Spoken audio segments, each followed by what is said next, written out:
Please try now to understand that the I of your being is the same I that is going through the experience here in Bible of walking among what are called Pharisees. That when I speaks here to the Pharisees, it is the I of your being. There's no time lapse. There's just I speaking. I have said many strange things to the mind of man. And the mind of man, called here the Pharisee, is unable to comprehend my meaning, because it has no capacity in the Pharisee mind to receive the word of Spirit. And so its actions must be strange. It must react. There was a division, therefore, again among the Jews for these sayings. Many of them said, "He hath a devil, and is made, and is mad. Why hear ye him?" Now then, I is speaking to the Pharisee mind, and the mind says, I, which is one with the Father, is mad and has a devil.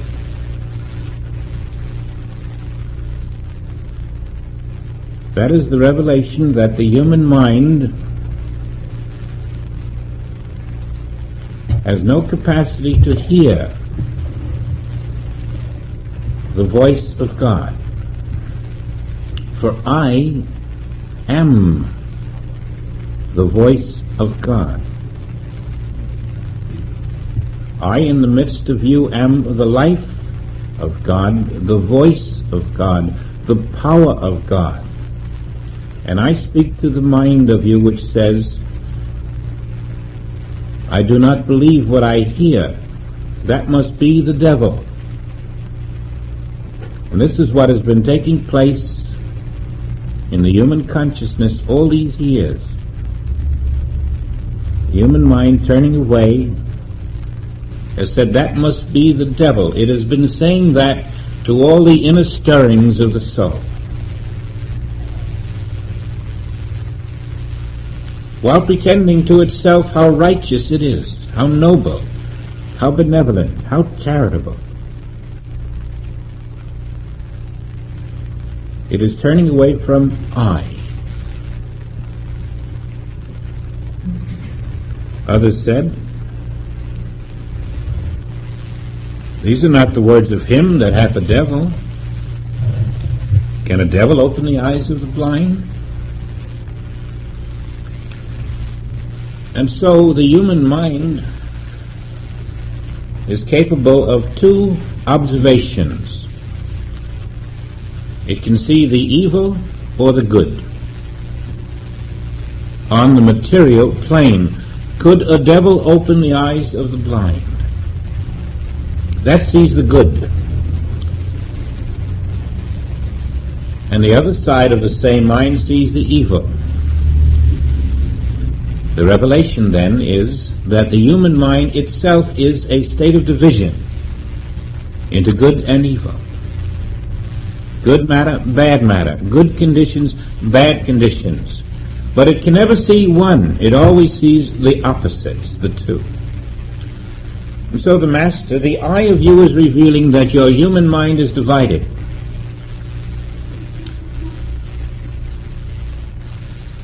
It sees the good and the evil of the material world, but not further than that. It does not see the spiritual universe of the I.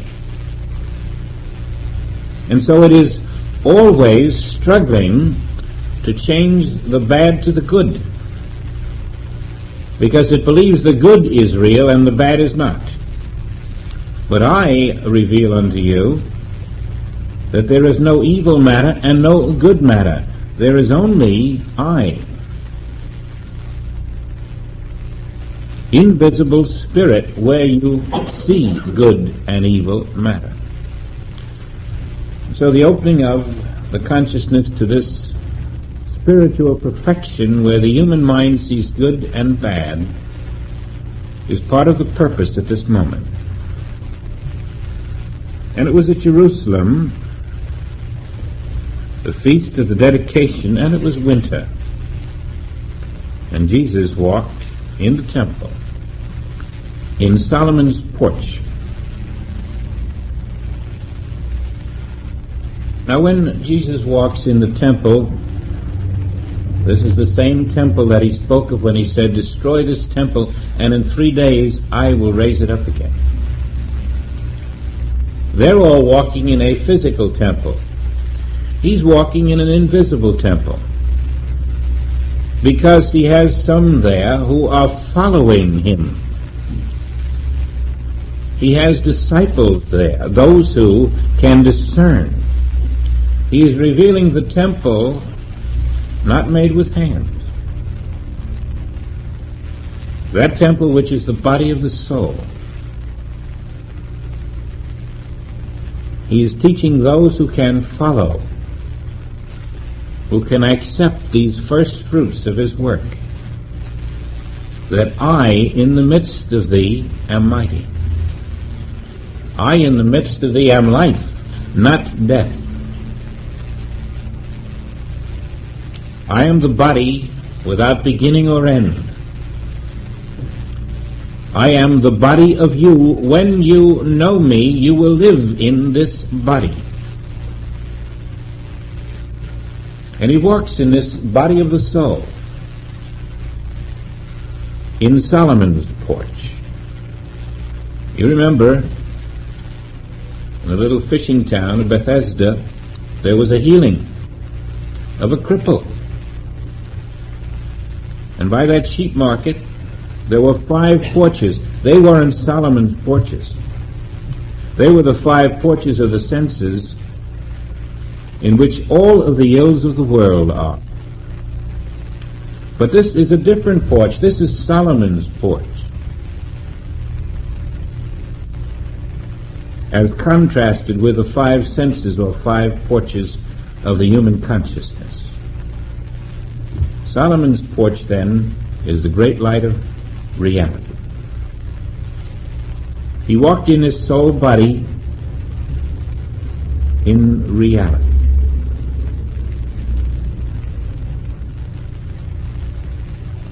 And there were those there who could know this. For this walking in his soul body in reality, Solomon's porch, is also a statement about the spiritual capacity of those who were following him. There were men on earth of that day and women who could understand, who could follow him into the invisible self. How? They did precisely what we're learning to do, to live as I, the Spirit of God, which is one with the Father. And let I open up the inner vision.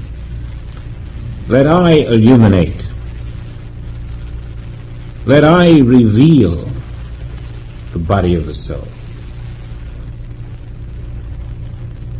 Let I reveal the incorporeal nature of being. And so let's pretend for a moment that we can walk with him in the temple in Solomon's porch. And we can see why the Pharisees who cannot are so bewildered. For they're walking in dying bodies of clay, which we are learning to renounce as not created by the Father.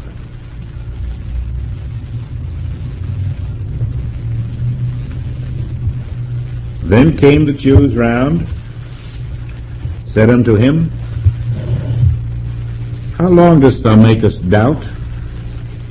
If thou be the Christ, say it plainly. No man can say, I am the Christ. No outer person can say, I am the Christ. The only place you will ever hear, I am the Christ, is within yourself. Only within you will the Christ proclaim itself. The mind looks out for the Christ, not in.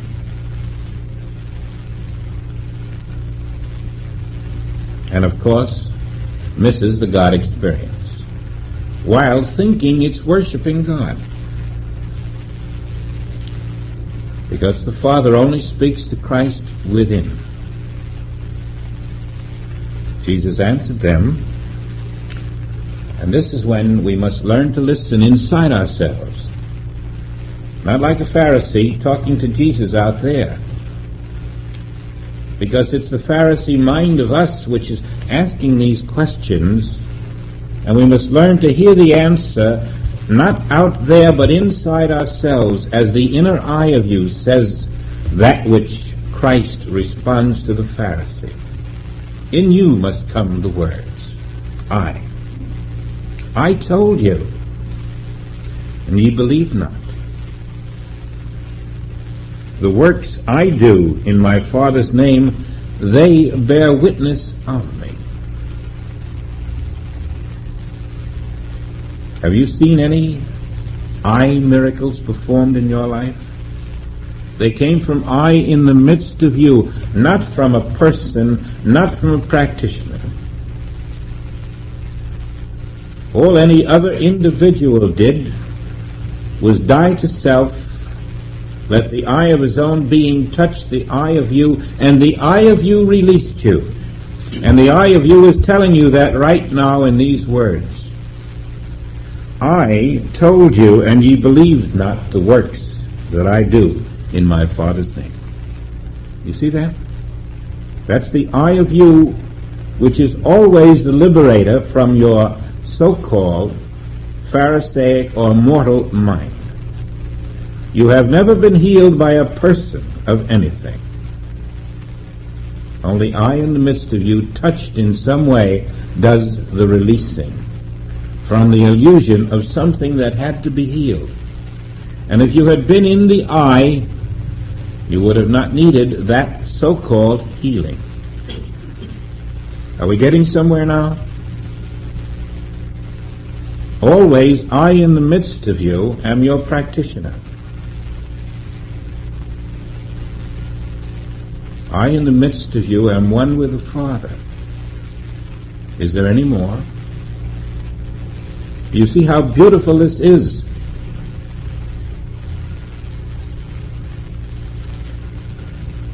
Suppose a whole herd of cattle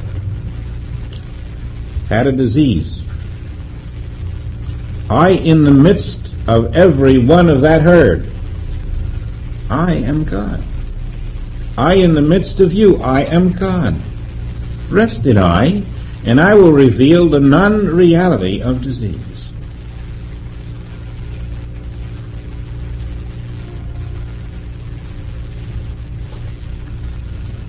Suppose you come into complications with the younger ones, these sweet 18-year-olds, falling in love and out of love every third week. And oh, horror of horrors, she's going out now with a married man. What are you going to do about it? Are you going to throw her out? Are you going to argue? Are you going to make demands? Try it and see how far it gets you. You'll have to get a padlock. It won't work. But go to I. Isn't I the eye of the married man? Isn't I the eye of the 18-year-old? Isn't I the eye of you?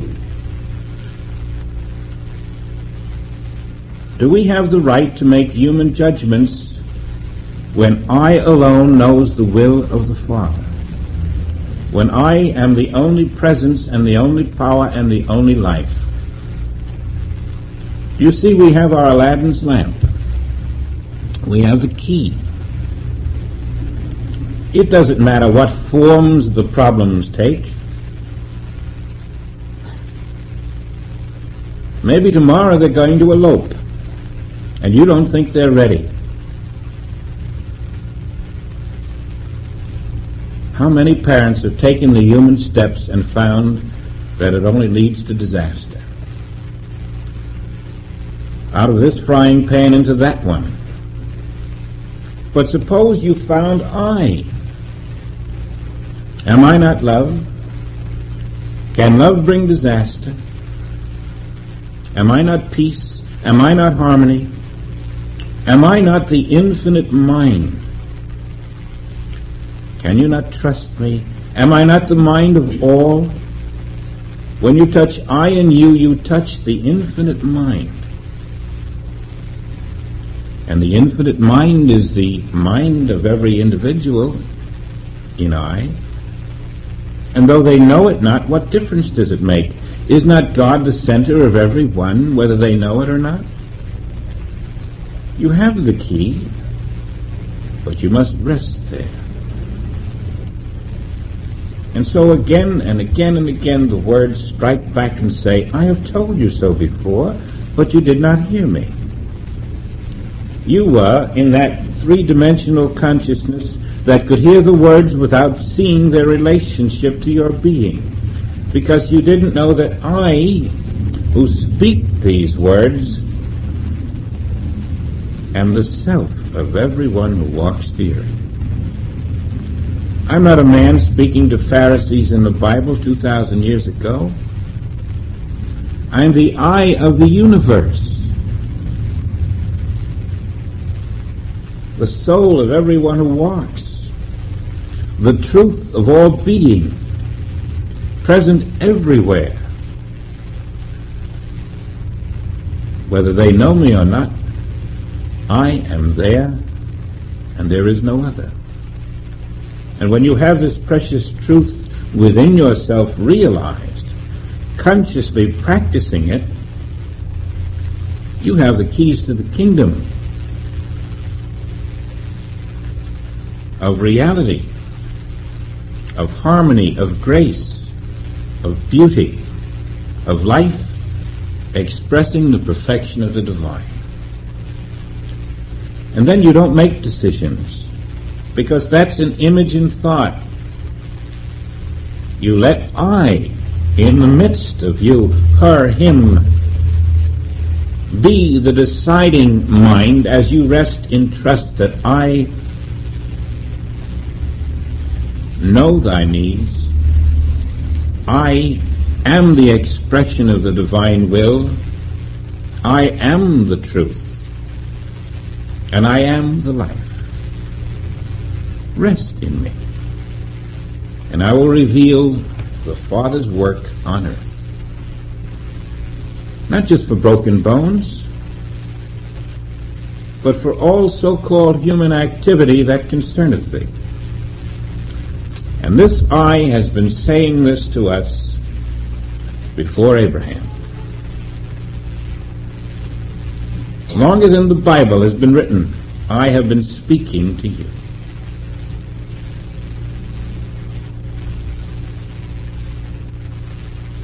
And now we're turning to that I, listening, believing.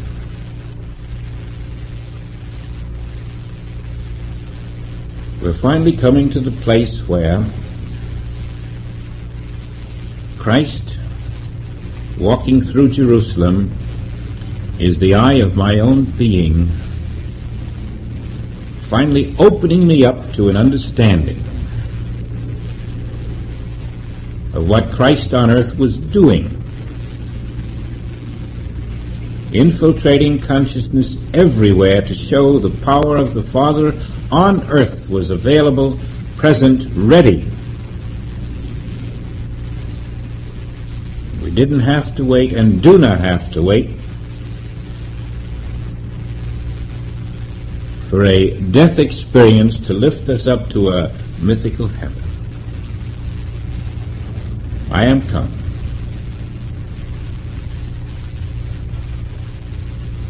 But ye believe not. Because ye are not of my sheep, as I said unto you. My sheep hear my voice, and I know them, and they follow me. All those who listen within to their own being, which is I, are the sheep. And they hear the voice, and they are able to follow I. They're not living in the external world of the senses. They have found the secret of life is the inner experience of I. And I give unto them eternal life. This is God speaking on earth. I give unto them eternal life. The Father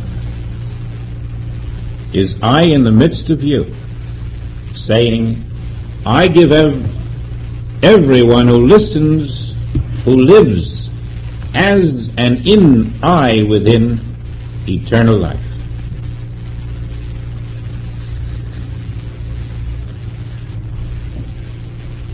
There's no room for doubt. There's no room for mistaking it. That's the statement.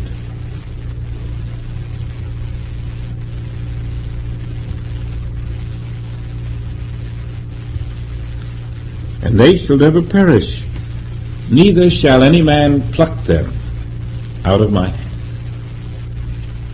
When you have found I in you, you cannot be plucked out of the infinite. You cannot perish. There's no you left to perish, because you know yourself to be I. And that means no power on earth can pluck you out. No power on earth can change this relationship.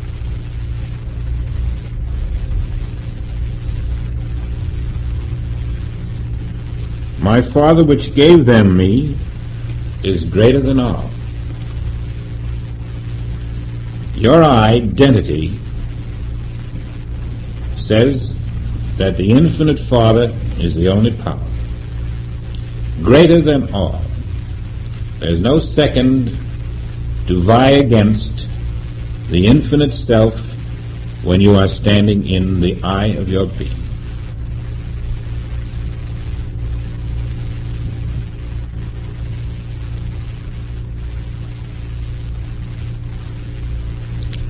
No man is able to pluck them out of my Father's hand. This is a statement of the omnipotence of I in you, which ultimately enables you to hear I am the only power on the earth. Over all things, flood, fire, mountain, avalanche, famine, poverty, over and under population, you name it, I am the only power. No man can pluck you out of my hand. For the infinite Father sustains I. In all things, my grace is thy sufficiency. This is how dehypnosis comes about.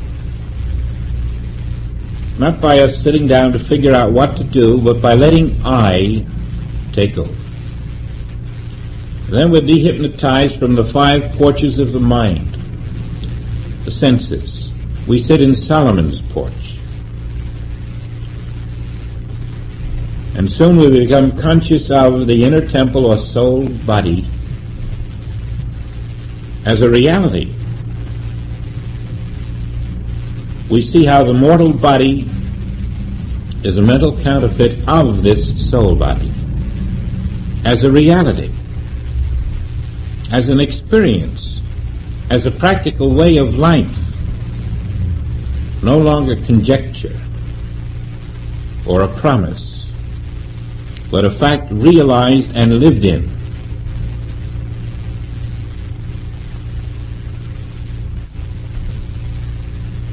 That is why he could say earlier, I lay down my life that I may take it again. No man taketh it from me, but I lay it down of myself. I have power to lay it down, and I have power to take it again. This commandment have I received from the Father. That soul body, you can walk out into it and walk back into the appearance of a physical body.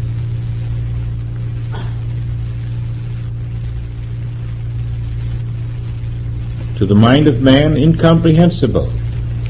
But I say unto you, these words are said by I. That's our authority. That's the way we move in spiritual progression. Not limited by what the human mind can understand, but by the authority of I, the Father within. Then we are no longer stagnating, trying to improve a mortal self, but accepting the commandment, be transformed. And the way is provided by I.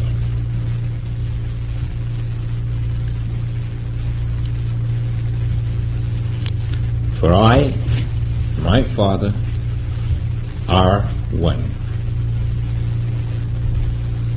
Your assignment for the week, if you will accept it as one, is to take I and my Father are one,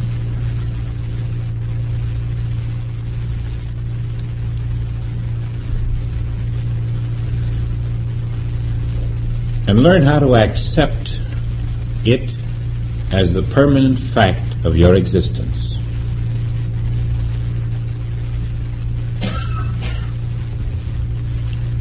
Meditate with it, commune with it. Whatever you read, weigh it from the standpoint of I and my Father are one. But above all, practice it. Live it out. Don't let it be 5 or 6 words in your mind. Live it out. I here and my Father are one. But this isn't said to me alone. This is said to Johnny and Harry and Billy and Mary and Genevieve.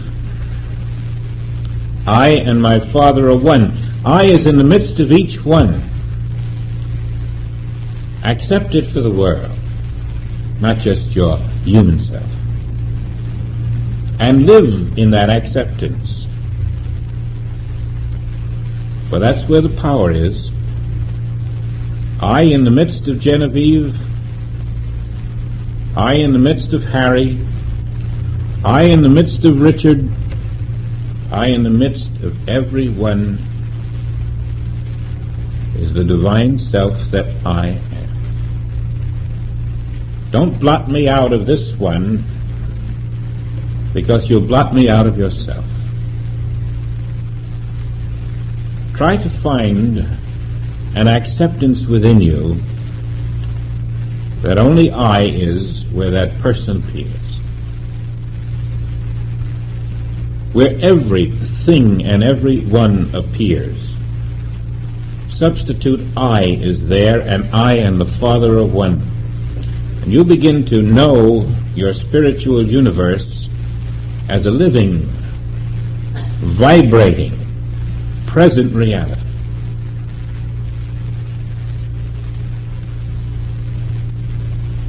The forms will not fool I, but they will fool the mind.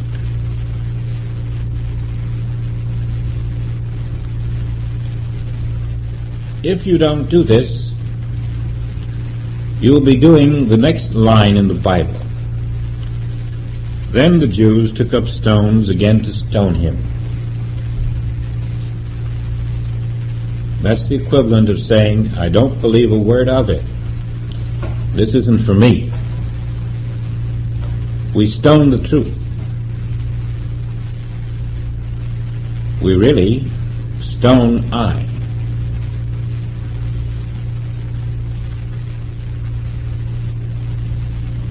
You either practice I or you stone I. You notice many, many times through the Bible they're always throwing stones at Christ. Why? The same reason you and I have done it every day. When we make a human decision, we stone the Christ.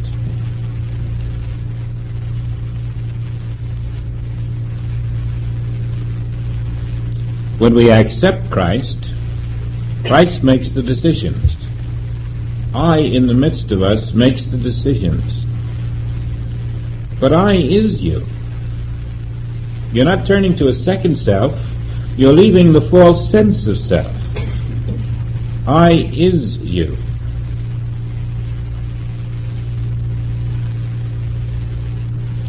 And it's come to that place and time where the only way we can honor the Father is to be I. For only the Son can honor the Father. It's come to that place where we can no longer even pretend to ourselves. We either honor the Father by accepting I as my name and identity, and listening to I, and following I, and believing in the power of I to be the infinite self on earth, with total trust, confidence, and finally discover this is our great opportunity to watch the infinite express itself as the I that I am. We begin to feel the joy of this great promise. It ceases to be a task or an obligation or a responsibility. It's the way of life. It's life expressing. And I can accept this infinite life expression or stone it. By forgetting it, turning away from it, denying it, rejecting it, or even accepting it only partially. And so limit myself to the divided, three-dimensional mind. So I repeat, this week, I and the Father are one, is our assignment.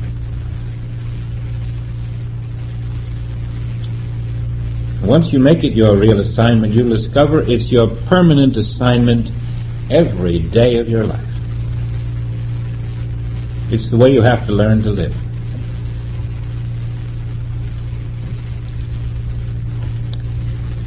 Jesus answered them, "Many good works have I showed you from my Father. For which of these works do you stone me?" Now, isn't this a fascinating thing? Can you think of one evil work that Jesus Christ did on earth? One evil work? Not one. They were all good works. Why?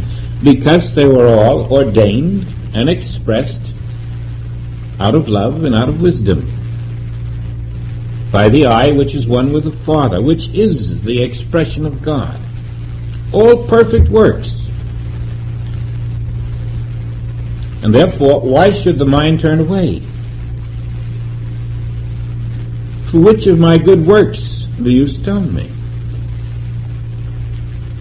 And so he's saying that when you look out of a human mind, you cannot recognize good works. You think they're evil, because a human mind is predisposed to see evil. Evil will see evil. He's saying to them and to us, examine your motives again, please. These are perfect works. How can you stone them? The fact that you do is not a reflection on the works, but upon your inadequate level of consciousness, which cannot perceive that these are perfect works of God.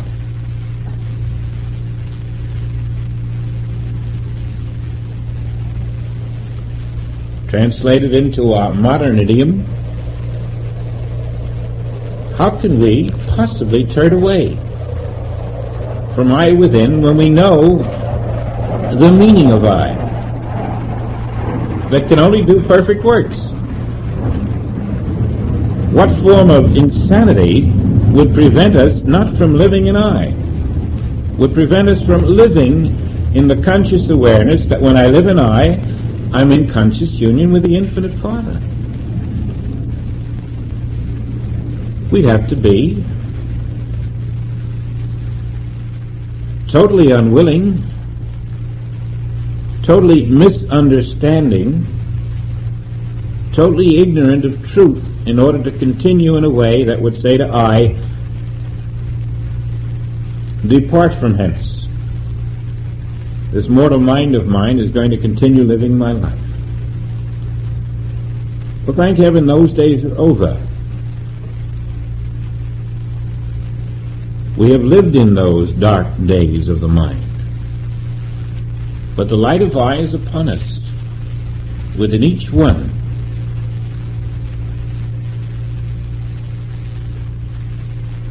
We've even outlived the question asked by I, because now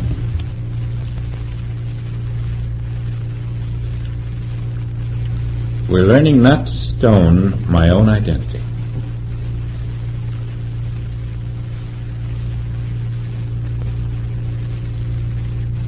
I've really stoned the solution to all the problems I thought I had. You see how twisted and deformed the human mind has been? It has been casting stones at its own solutions for problems that it couldn't solve. Of course we've been hypnotized. Who else would do that but a hypnotized one?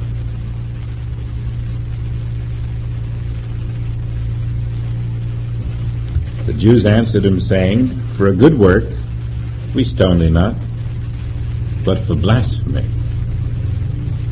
And because thou, being a man, makest thyself God. That's what they saw there, a man. They saw a man because they were looking out of the eyes of a man. A man sees a man. They saw a man like themselves because they had not found I in the midst of them.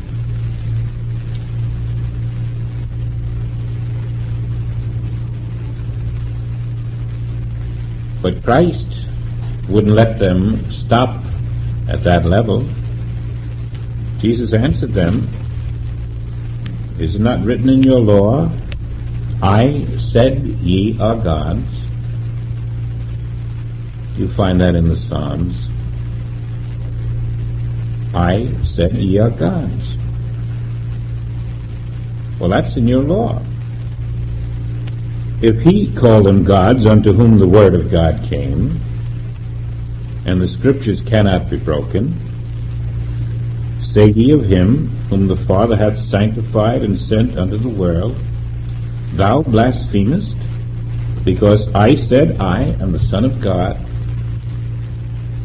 You see, here these Pharisees, the human mind, has been talking quite a lot about God.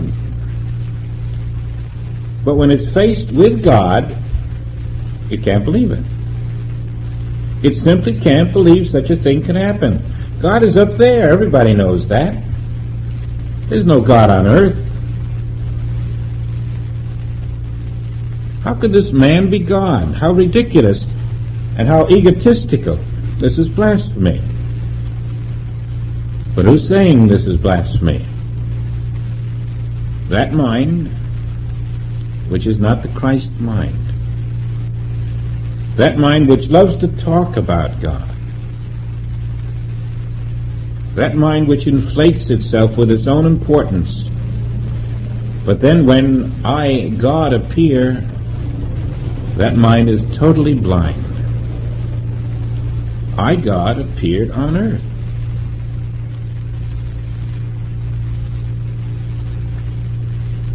And the greatest religion of the day looked at I, God, and said, we don't see you at all. You're not there. You're just a man. But it wasn't a man, it was I. And it's the same I that is knocking at the door of every person, even this moment. I'm not a man. I'm I. I'm the infinite Spirit of God in you. And what I am doing now is what I was doing there in that day. Don't stone me. Give me to drink. Accept me. Open your consciousness. Crucify the Pharisaic mind, not the Christ. And you will bear fruit richly.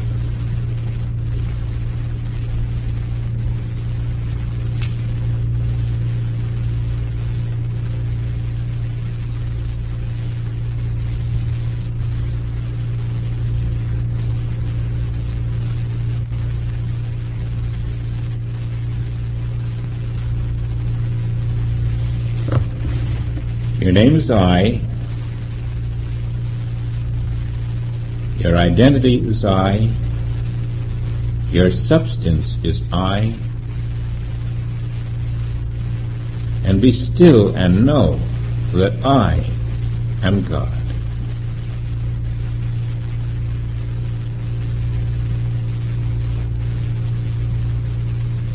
Let the stillness be a permanent way. An inner silence, facing outer appearances with the knowledge that I in the midst of me is God. Nothing can change this eternal relationship. Neither life nor death can separate me from the I, the love of God. And so I can face all outer experiences, all outer conditions, with the knowledge that I in the midst of me is not bound by the outer conditions. I in me is not under karma. I in me is not controlled by weather, sin, disease, limitation. Rest in I.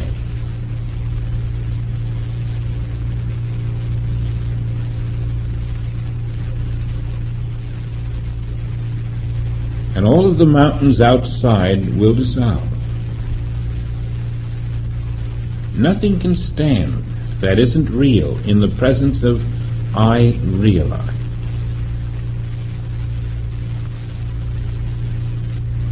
Because I realized is infinity right here and now, functioning as the perfect self of God.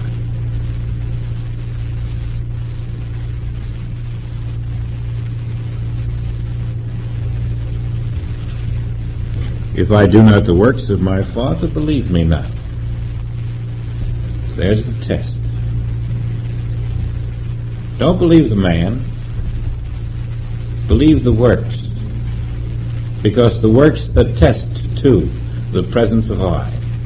What man makes the waves go down? What man heals the cripple? What man brings manna from heaven? Only I. If you don't believe in me, believe in the works, because the works show you that I am the Son of God. And that I, which is the Son of God, which does the works, is your identity.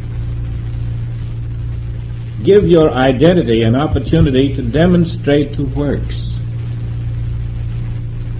and the man will get out of the way. And then as the works are done, you will know. I am your identity, for no man can do these works, only I can. Therefore they sought again to take him, but he escaped out of their hand. He went away beyond the Jordan into that place where John at first baptized and where he abode. Many resorted unto him and said, John did no miracle, but all things that John spake of the man were true. Many believed on him there.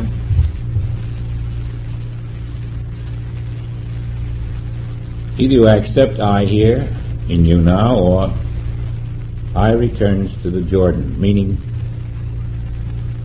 you lose the awareness of I for a while, begins all over again, running a cycle of training through to the point where it comes to the pinnacle of acceptance or rejection, and then begins all over again. It's really previewing the cycle of reincarnation. When you reject I, you're setting the stage for your own return to a mortal body, starting back at the beginning. Now, there are many lessons here. Without these lessons, that I in the midst of the Almighty, and I am the only, beside I there is no other, we never have a real understanding of what is to follow. And what is to follow is going to reinforce our understanding of what has preceded. Now, the I of your being is going to stand at Lazarus' tomb. And the I of your being is going to be in Lazarus' tomb. And the I of your being is going to demonstrate the meaning of believe on the works, for no man can do these things. And I who do these things am your being. You can look ahead now to the next chapter, Resting in Oneness. You can look ahead to the 11th chapter of John, which is the resurrection of Lazarus. But when you look ahead to these things,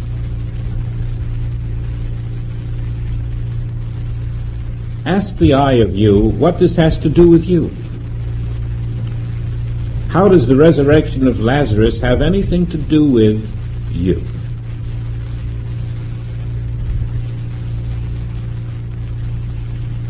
Or is it possible that Lazarus is a symbol of your mortal self being raised from the tomb?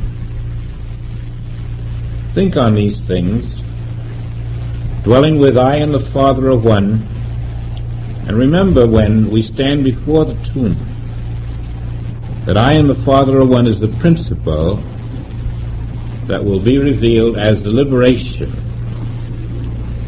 of he who dwells in a body of clay.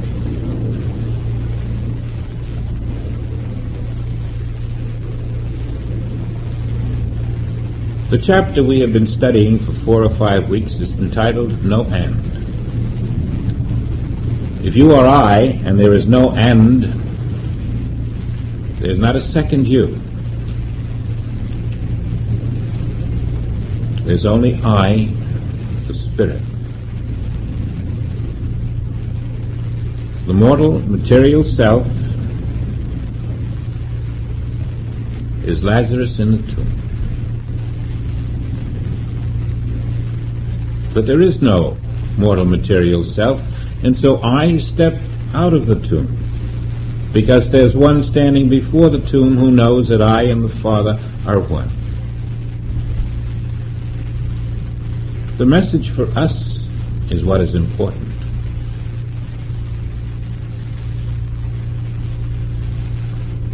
You'll find the answer in the chapter No End, which you have been reading, and in the chapter Resting in Oneness, which is our 5th chapter, I think, and the next chapter.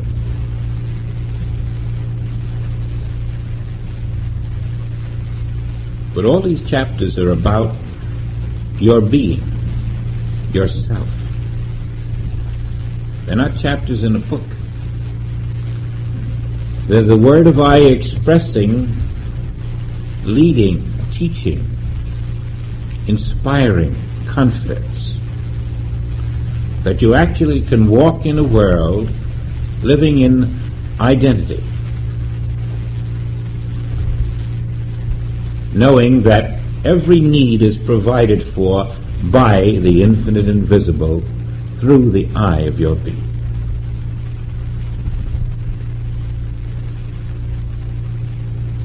It hasn't provided for you before because you weren't living in the eye of your being. And when you did, you found the sustenance of grace appearing on the doorstep, unannounced.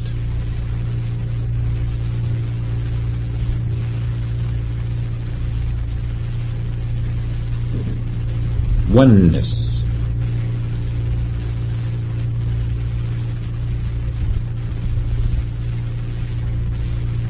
Infinite I.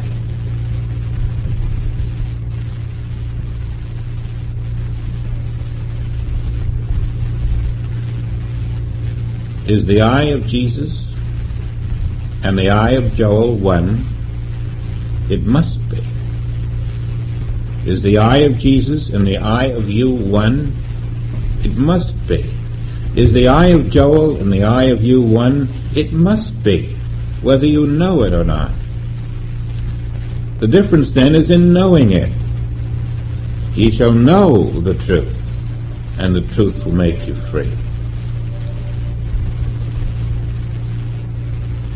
In the knowing, which means the conscious awareness of it, the miracle of I becomes the daily activity of your consciousness. Your consciousness imbued with the knowledge of I, which is truth, becomes a law of permanent freedom.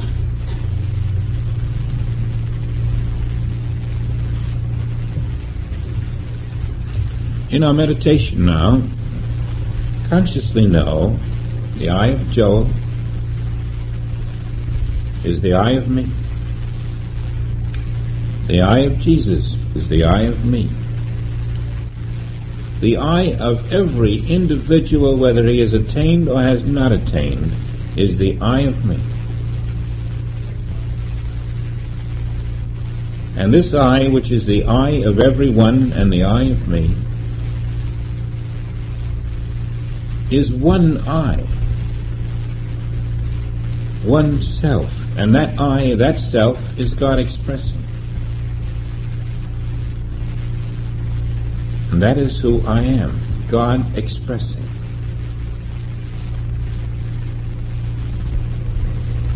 God expressing through the eye of Jesus, through the eye of Joel, through the eye of you, through the eye of everyone. And whoever consciously attunes themselves to this eye finds God expressing perfectly without partiality as infinite grace appearing as.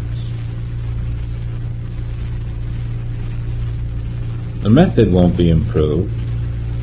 It's flawless. We who are willing to work in that method are the laborers in the vineyard.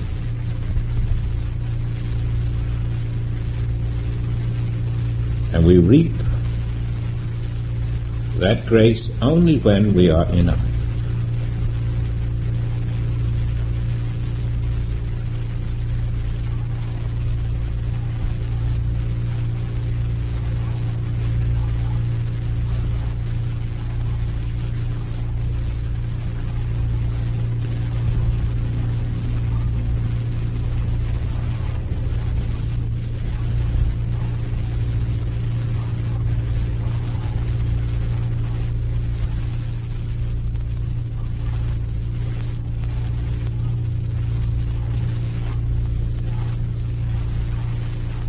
The word consciously has been stressed again and again by Joel, so remember, consciously in I.